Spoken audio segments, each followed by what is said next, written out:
Good afternoon students. Our today's topic is related to departmental undertaking.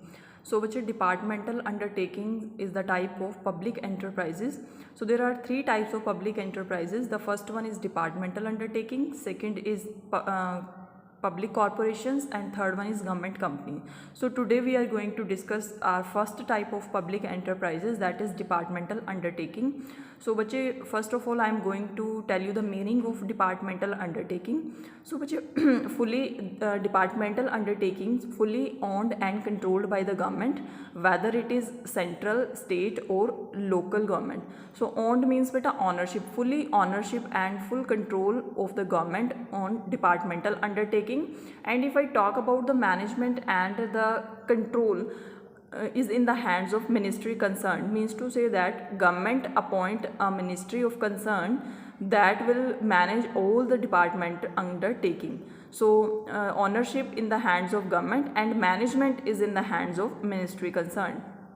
So बच्चे all the reports which are prepared by the ministry of that particular departmental undertaking is sent to the parliament or state assembly. So these are the examples of departmental undertaking.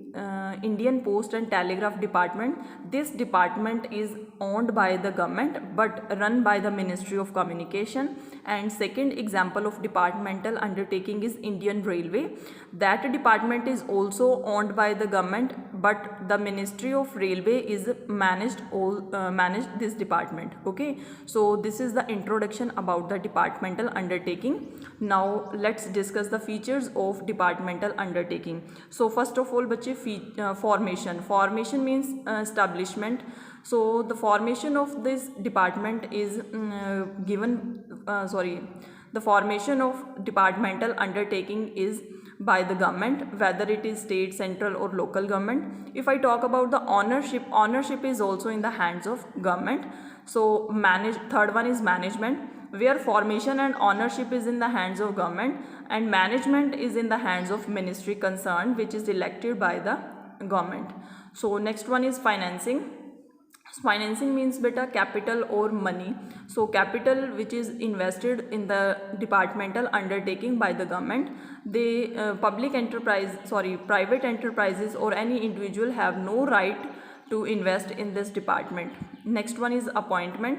So appointment in the ministry concerned in the departmental undertaking is done by the UPSC or SSB, Union Public Service Commission or Staff Selection Commission Board will select the candidates who will join the ministry concerned, that particular department. Okay, next one is no separate legal existence. So just like the joint stock companies, there is no separate existence. This is the government department. Administrative autonomy. So they don't have any administrative autonomy because they are in the form of government department. So there is a regular interference of the political parties or the government in their activities. So next one is advantages of the departmental undertaking. Easy formation, as I discussed earlier, that the formation of this department is easy because there is no need of any kind of registration for the departmental undertaking. And effective control. Effective control means the controlling process is also in the hands of government. All the work done by the ministry of concern, but the controlling power of this department is in the hands of government. Next, increase in government income. So बच्चे see the income of the activities done by the departmental undertaking, increase in government income. So all the activities which are performed by the ministry are generate the income for the government. So in this case, in this way the tax is also reduces when the profits are more by doing the activities in the government departments. In this way the tax is also reduced. Next one is easy financing. So the financing becomes very easy because all the capital investment is done by the government. Proper utilization of funds, better, this is the government departments and departmental undertaking. So the utilization of all the funds are properly because there is no any kind of misutilization of funds because all the control and there is a time to time interference of the government helps for the proper utilization of the funds.